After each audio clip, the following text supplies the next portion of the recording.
Assalamualaikum. We're going to start with exam style questions of acid and bases. So let's start and get into it. So question number one, it says which of the following elements react with dilute hydrochloric acid to produce hydrogen gas? हमने पढ़ा था कि जब भी हम लोग के पास हमारे कुछ सर्टेन रिएक्शन थे एसिड के साथ, अगर हमारे पास एसिड जब भी किसी मेटल के साथ रिएक्ट करेगा तो हमारे पास क्या फॉर्म होगा? Salt plus hydrogen gas. तो एसिड तो हाइड्रोक्लोरिक एसिड हो गया। अब मेटल को देखना है, कौन सा मेटल है, कौन सा एलिमेंट है जो रिएक्ट करेगा। अगर हम लोग डी से स्टार्ट करते हैं, क्लोरीन, Cl, तो Cl itself is not a metal, तो ये तो कैंसिल हो गया। Then we talk about carbon, not carbon. We have zinc could be an option. What about copper? Copper क्यों नहीं हो सकता? कॉपर भी तो एक मेटल ही है। तो कॉपर हो या फिर जिंक हो, कौन सा आंसर हो? ये शिवायका कि इसके लिए हम लोग रिएक्टिविटी सीरीज को यूज कर रहे होंगे। ठीक है, रिएक्टिविटी सीरीज क्या होती है जो हम लोगों ने पढ़ी हुई है? सोडियम,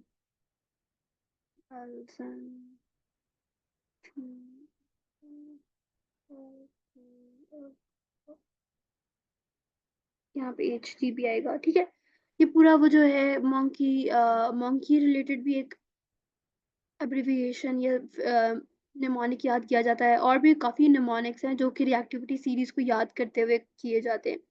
उसके अंदर हमें ये चीज़ पता चलती है कि जितने भी मेटल्स अबव हाइड्रोजन हैं, ये लोग डाइल्यूट हाइड्रोक्लोरिक एसिड के साथ रिएक्ट कर सकते हैं, और जो नीचे वाले हैं वो नहीं कर सकते। यहाँ पर उसने सिर्फ हाइड्रोक्लोरिक एसिड की बात नहीं की, डाइल्यूट हाइड्रोक्लोरिक एसिड की बात किया है। तो ये बाकी ऊपर वाले हो सकते हैं। तो ऊपर अगर हम देखें तो हमें जिंक यहाँ पे नजर आता है और कॉपर यहाँ पे नजर आता है। तो डाइल्यूट हाइड्रोक्लोरिक एसिड के साथ सिर्फ और सिर्फ जिंक रिएक्ट कर सकता है, कॉपर रिएक्ट नहीं कर सकता। ठीक है, कार्बन और क्लोरीन की तो एग्जाम्पल ही हमें पता चल गया कि ये नॉन मेटल की वजह से नहीं होंगे, क्योंकि हमें मेटल चाहिए।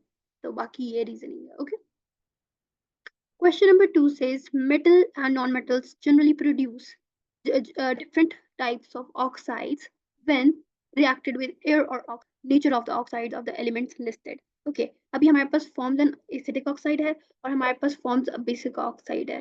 ठीक है, now we have to choose कौन सी option होगी। So uh, let's actually write equations for this। बल्कि इक्वेशंस क्या, हम लोग इसको सिंपली इससे भी सॉल्व कर सकते हैं, बल्कि सॉल्व भी इससे करना चाहिए कि जो बेसिक ऑक्साइड है वो मेटल्स से फॉर्म होता है। ठीक है, और जो एसिडिक ऑक्साइड है वो नॉन मेटल से फॉर्म होता है। तो बस हमने नॉन मेटल्स को और मेटल्स को एलिमिनेट करना है। फर्स्ट में देखें, यहाँ पे हमारे पास है फॉस्फोरस, तो phosphorus and sulphur both are non metals, तो ये दोनों एसिडिक के लिए हैं, ये तो गलत है। अच्छा, ये नेक्स्ट है मैग्नीशियम और सल्फर। मैग्नीशियम और सल्फर में हमारे पास मैग्नीशियम मेटल है, यहाँ पे बेसिक होना चाहिए, और ये नॉन मेटल, यहाँ पे ये दोनों ही नहीं बनते, तो ये दोनों गलत हो गए। यहाँ पे सल्फर है जो कि यहाँ पे गलत है, नॉन मेटल है। नहीं सॉरी, ये ठीक है, मतलब है दोनों ही गलत है ना, फॉस्फोरस और दोनों नॉन मेटल्स हैं, तो दोनों एसिडिक ऑक्साइड्स बना रहे हैं। ये ठीक है, ये तो सही है, ये भी सही है। यहाँ पे देखिए, अगर हमारे पास तो सिर्फ यही ऑप्शन बचती है जिसके अंदर हमारे पास यहाँ पे सल्फर है, जो कि ठीक है, लिखा नहीं जा रहा। ओके, सल्फर सही है और ये मैग्नीशियम सही है, तो डी आंसर होगा, क्योंकि हमें मेटल्स चाहिए बेसिक ऑक्साइड के लिए और नॉन मेटल्स चाहिए एसिडिक ऑक्साइड के लिए। Okay, moving on to question number 3। Student, a student tested 50 centimeter cube of hydrochloric acid with a methyl orange indicator. She then added the HCl to powdered calcium carbonate to make carbon dioxide. What color did the indicator turn? अब उस दिन क्या किया, hydrochloric acid methyl orange में डाला है। ठीक है, इंडिकेटर मिथाइल ऑरेंज डाला है। HCl बहुत स्ट्रॉन्ग एसिड है, और जो मिथाइल ऑरेंज है वो टर्न कर देता है रेड, रेड हो जाता है वो in acidic environment, so red will be the color. Part B says write a word equation for the reaction of hydrochloric acid with calcium carbonate and include state symbols. So I'm gonna write it over here. calcium carbonate, it's a solid, plus actually wait, मैं एक minute, I'll pause the record.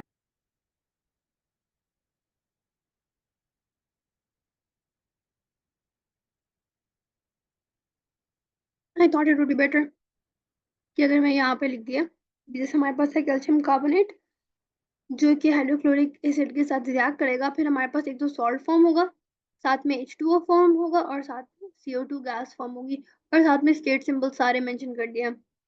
Carbonates majority जो होते हैं वो सारे solid होते हैं। HCl obviously aqueous, calcium carbonate भी सॉल्ट है, एक्वस का वाटर लिक्विड होता है, और कार्बन डाइऑक्साइड जो है वो हमारी गैस है। ओके, सो बी पार्ट भी हो गया। Part she says carbon dioxide is a colorless gas which reacts with lime water. What observation is made when carbon dioxide is bubbled through lime water?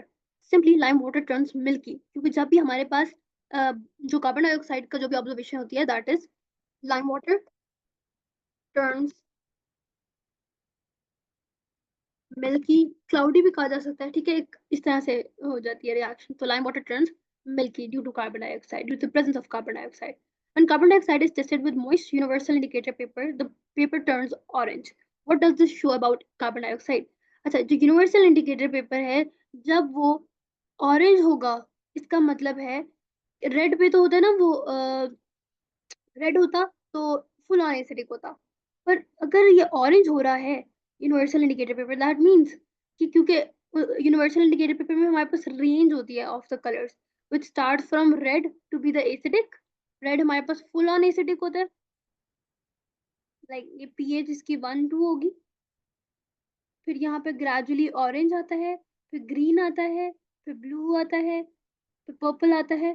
तो इस तरह से ये जो रेंज आती है, तो अगर वो ऑरेंज वाले में है, ग्रीन और यहाँ ब्लू वाले एरिया में, तो ये तो न्यूट्रल होता है। तो ऑरेंज जहां पर आ रहा है, इसका मतलब है कि ये एसिडिक है, और वीकली एसिडिक है, ठीक है। तो ये हमें इस चीज को शो करा रहा है। और वो क्यों हो रहा है? क्योंकि the presence of carbon dioxide. तो कार्बन डाइऑक्साइड क्या है? कार्बोनिक एसिड उसका यूज हो रहा होगा, जिसकी वजह से वो पेपर ऑरेंज हो रहा है। तो हमारा आंसर क्या होगा कि carbon dioxide is weakly acidic, या एसिडिक भी कहा जा सकता है, वीकली कह देते हैं, is weakly acidic. Alright. So E part says lime water is a solution of calcium hydroxide. It changes the thiamophthalene indicator blue. Okay. Give the general rule about the characteristics of metal and non-metal oxides shown by these observations. अब basic हम लोगों ने ना इसकी observation, एक general rule हमने जो है वो लिखना है। So let's write it down. हमें पता है कि मेटल ऑक्साइड्स जो होते हैं वो बेसिक्स होते हैं, बेसिक होते हैं, या basic oxides are formed by metals, दोनों तरह कहा जा सकता है। जैसे कि अगर हम लोग बात करें कैल्शियम ऑक्साइड की, कैल्शियम ऑक्साइड किससे रिएक्ट करेगा? रिएक्ट करेगा with, reacts with acids.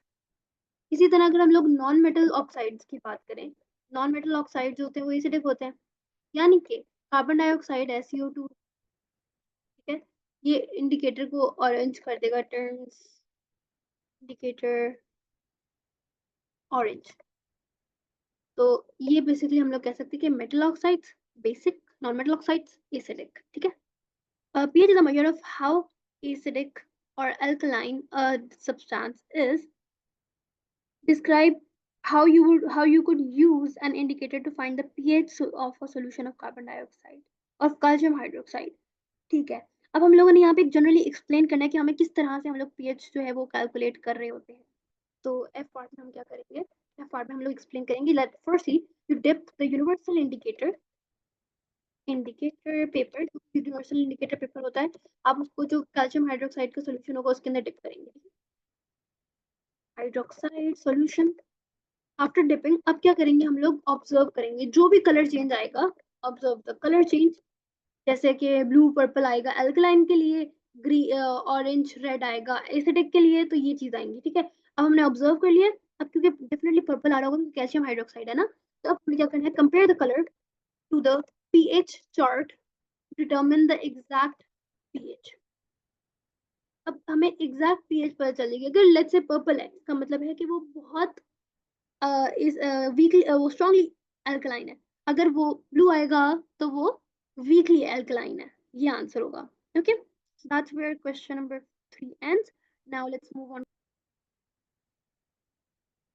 Acids dissolve in water to produce hydrogen ions. Sulfuric acid H2SO4 is a strong acid. Write an ionic equation including state symbol to show what happens when it is added to water. Simply अब इसमें हमने वैसे मैं पहले draw पहले बताती हूँ कि किस तरह से हम लिखेंगे, मैं इसको स्क्रीनशॉट फिर ऐड कर दूंगी। तो अगर हमारे पास H2SO4 है जो कि एक स्ट्रॉन्ग एसिड है, तो स्ट्रॉन्ग एसिड का मतलब क्या है, ये तो पहले आपको लिखेंगे ना। अब ये कंप्लीटली आयोनाइज होगा या पार्शली डिसोसिएट होगा, क्या होगा, ये कंप्लीटली फुली डिसोसिएट होगा क्योंकि ये स्ट्रॉन्ग एसिड है, यहाँ पे मेंशन भी किया हुआ है। तो हम यहाँ पे सिंगल एरो लगाएंगे। और अब इसके आयनिक इक्वेशन कैसे बनेगी, एच आइंस है ना, तो एच पॉजिटिव आइंस होंगे, एक यानी कैटाइंस होंगे, हाइड्रोजन आइंस होंगे, एक्वस होंगे। और साथ में हमारे पास अब देखो कितने हाइड्रोजन, हमारे पास दो हाइड्रोजन है तो 2H पॉजिटिव हो जाएगा। फिर हमारे पास SO4 2 नेगेटिव एक्वस। ये हमारी आने की इक्वेशन बन गई। That's it. स्क्रीनशॉट ले लेते हैं और इस स्क्रीनशॉट को हम पेस्ट कर देते हैं इधर। लिख देते हैं क्वेश्चन नंबर कौन सा था, 4 आई थिंक, उसका ए पार्ट था। So here it is. Now will the B part. So B part says ethanoic acid CH3COOH is a weak acid. Write an ionic equation including state symbol to show what happens when it dissolves in water. अब हमने similar question करना है but with the CH3COH. ये हमारे पास क्या है, एक weak acid as stated earlier.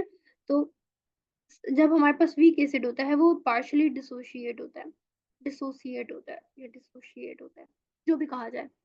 तो इसके लिए हम लोग डबल एरोज बनाएंगे, यानी कि फॉरवर्ड भी जा सकता है और बैकवर्ड भी मूव कर सकता है। तो इसके हमारे पास क्या बनेंगे, एक तो CH3COO नेगेटिव एक्वा साइंस बनेंगे, साथ में हमारे पास एच पॉजिटिव के आइंस बनेंगे। अच्छा, पहले एच पॉजिटिव को लिखा जा सकता है, उसको बाद में भी लिखा जा सकता है, इसमें इतना बड़ा इशू नहीं है, बस आपने चीज को मेंशन करना ही मेन पर्पज है इसके अंदर।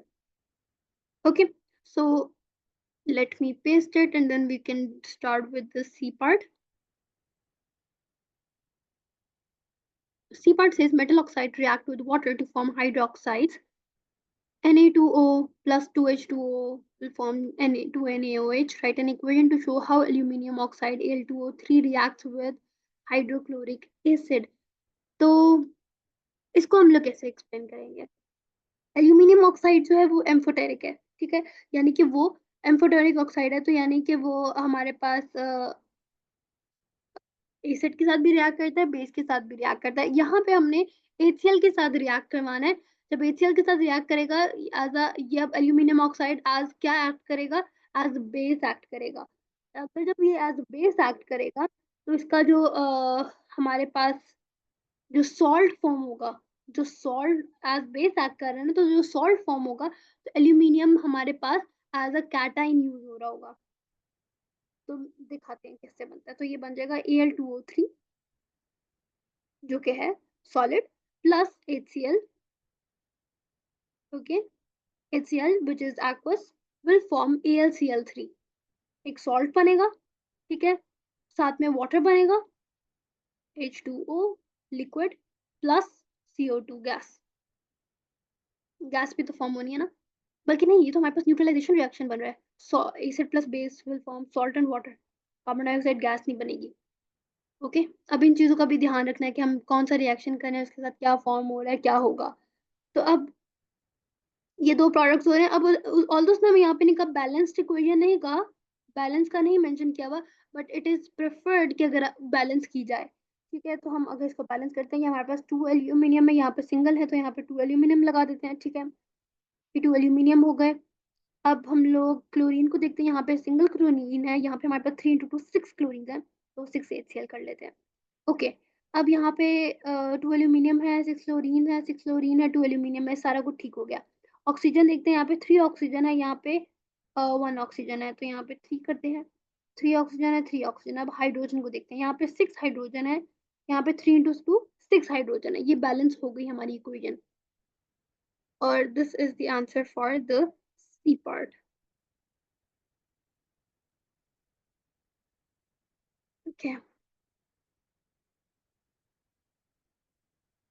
moving on to the D part, aluminum hydroxide reacts with sodium hydroxide as shown in the equation. Right? What type of compound is aluminum hydroxide? So basically अब aluminum hydroxide जो है react कर रहा है किसके साथ? बेस के साथ, ठीक है? क्योंकि ये बेस के साथ रिएक्ट कर रहा है, इसका मतलब है कि अब ये सॉल्ट बनाएगा विद यूजिंग दिस। अब इसके अंदर हमारे पास ये as a aluminium hydroxide as a cation use नहीं हो रही, एज एन एनाइन यूज हो रही है। तो एल्यूमिनियम हाइड्रोक्साइड किस तरह का कंपाउंड है? इट्स एन एम्फोटेरिक ऑक्साइड या एम्फोटेरिक हाइड्रोक्साइड। क्योंकि हमारे पास अगर यहाँ पे कोई हमने अभी ऊपर देखा है, बेशक एल्यूमिनियम ऑक्साइड यूज किया है पर ऑलमोस्ट सिमिलर चीज है। तो एज ये बेस भी एक्ट कर सकता है और एज अ एसिड भी एक्ट कर सकता है। तो हम क्या लिखेंगे? एम्फोटेरिक टाइप है उसकी कंपाउंड की। So E part says when aqueous sodium hydroxide is added to a solution of aluminum chloride. Okay, इसको हम लोग थोड़ा समझते हैं साथ साथ लिखते हुए।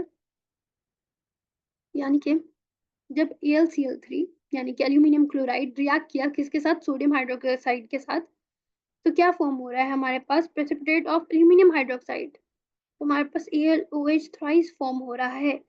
ओके, इस form when excess sodium hydroxide is added, the precipitate redissolves. Addition of hydrochloric acid cause the precipitates to reappear. Explain these observations. अच्छा, साथ में जो है ना हमारे पास NaCl भी परफॉर्म होगा, फॉर्म होगा कि Na और Cl का क्या कसूर है, उसको भी तो बनाना है। तो इस तरह से हमारे पास आंसर वैसे बनेगा। नाउ आई एक्सप्लेन क्या हो रहा है।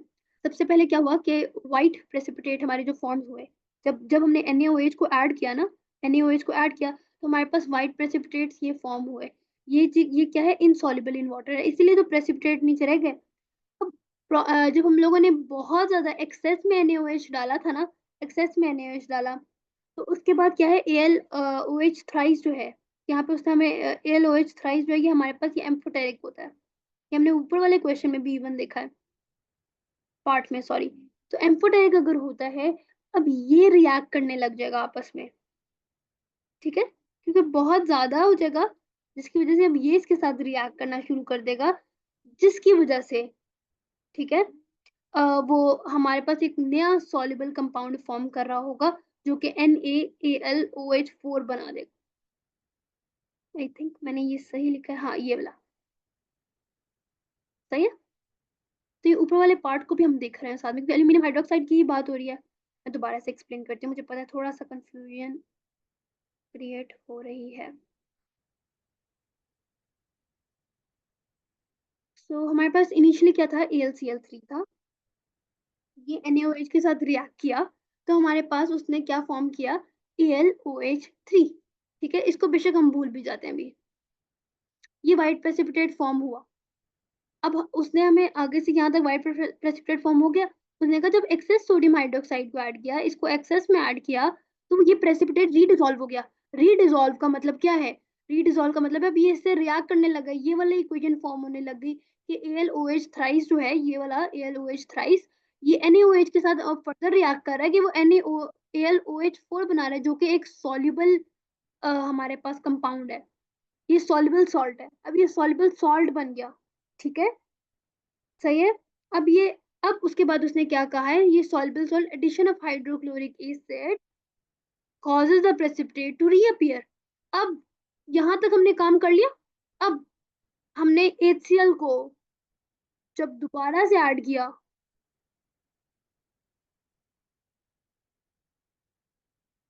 इससे क्या हुआ? हमारे पास दोबारा से प्रेसिपिटेट्स बन गए। क्यों? क्योंकि हमारे पास AlOH3 दोबारा से क्रिएट हो गया, ठीक है? AlOH3 दोबारा से क्रिएट हो गया, इस तरह से ये रिएक्शन फॉर्म हुआ। देखो, नई चीज, अगर ये एंड वाली बात दोबारा से समझाऊं कि हाइड्रोक्लोरिक एसिड के साथ किस तरह से फॉर्म हुआ, ये NaAlOH4 तो बन गया ना, ये वाला तो बन गया।